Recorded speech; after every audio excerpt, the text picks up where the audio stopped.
আমরা যদি আল্লাহকে না ডাকি আল্লাহর কিচ্ছু যায় আসে না, আর আমরা যদি আল্লাহকে ডাকি তাহলে আল্লাহর কিচ্ছু যায় আসে না।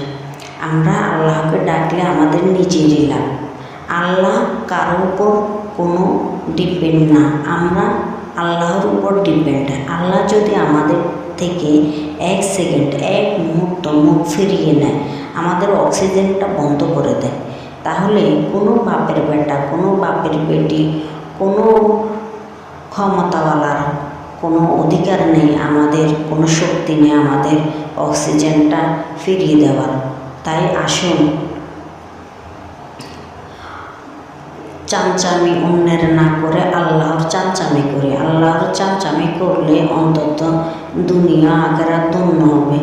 আল্লাহর পথে হাঁটলে মানুষ কখনো ক্ষতিগ্রস্ত হয় না, বরং চেষ্টা সব দিকে লাভই হয়। তাই আসুন আমরা লাভের পথে হাঁটি, লসের পথে হাঁটা আমাদের মোটেও বুদ্ধিমানের কাজে নয়। আশা করি আপনারা যদি সত্যি এবং নেক তাকওয়াবান ব্যক্তি হয়ে থাকেন কথাগুলো ফলো করবেন, আর না হলে আনফলো করে দেবেন।